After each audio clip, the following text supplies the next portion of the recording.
Pine Ridge Indian Reservation is one of the largest Native American reservations in the country, and one of the most economically challenged.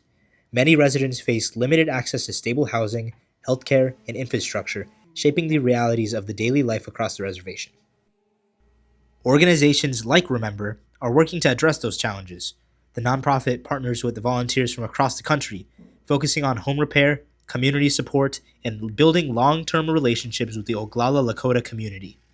I mean, I think that's one of the really cool things about the Remember program is just that all sorts of folks come out here. There's no specific age demographic. It's no specific region. We get volunteers mostly from across the country, but also from around the world. We get folks from various countries every season out here. And I think that's one of the most interesting parts of the job is just the different folks who come out here. I think many people have a baseline interest in what's going on here on Pine Ridge in Indigenous history, Indigenous culture, things like that. So it's cool to connect with those people and to sort of guide them through this experience. Many of the struggles seen on Pine Ridge today trace back generations, from broken treaties with the United States, forced displacement, and decades of systemic neglect have contributed to conditions that continue to affect the reservation today. On the reservation, life expectancy is about 66.8 years, with some estimates lower, around 47 for men and 55 for women. Infant mortality is roughly 3 times the U.S. average. The reservation also includes Oglala Lakota County, which has the lowest per capita income in the country, with about $8,768.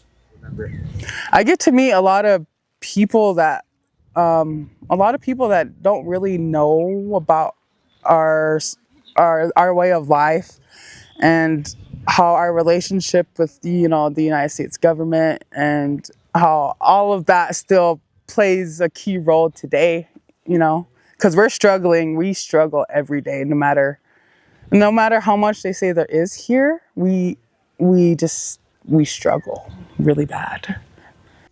During the trip, students took on projects aimed at improving living conditions, starting with skirting a trailer home. The process helps protect against harsh weather and improves insulation, making homes safer and more energy efficient. We were skirting a trailer owned by a family on the reservation. So we were kind of setting up the boards around the bottom of the trailer and setting up a framework and then attaching panels over those. And then we also set up a deck at the front of the trailer with stairs to make it more accessible to kind of get in and out of their trailer.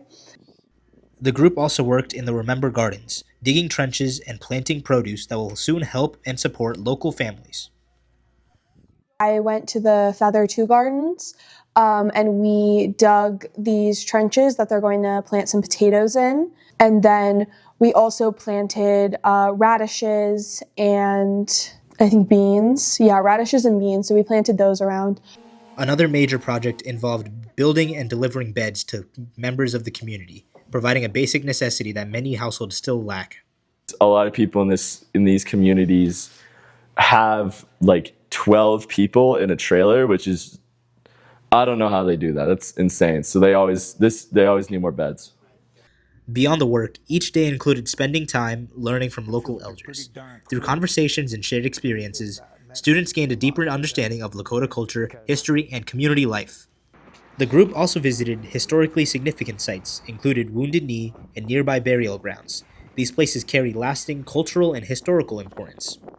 I developed a genuine connection to these people, and I really like their concept of how instead of just helping or fixing things in this community, serving the community is a much more empathetic and real way to interact.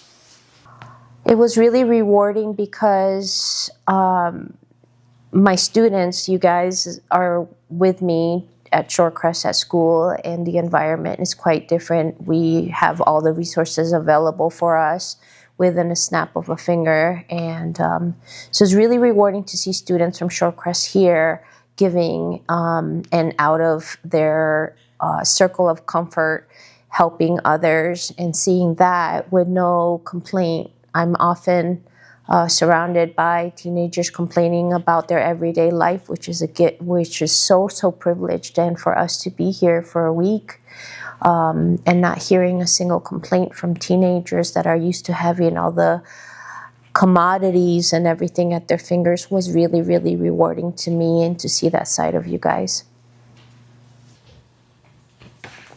Will said earlier today on the last day that these people have every right in the world to look at somebody like me, you know, blonde hair, blue eyes, and hate me. They have a good reason to. If anybody on the planet has a reason to, it's them. And they don't. There really is there's no hate in their heart towards me, because I'm, being a part of Remember, am their friend. I think that everybody should come and visit and just pay attention to what is going on outside of where we live. Many people have really, really great needs here and have simple lives. And there are a lot of people here that have left their comfort to try to serve this community. And I think that it is incredible that this is still going on in the United States in 2026. At its core, Remember isn't here to solve Pine Ridge. It's here to show up, to work alongside the community, to learn, and to support efforts that are already in motion.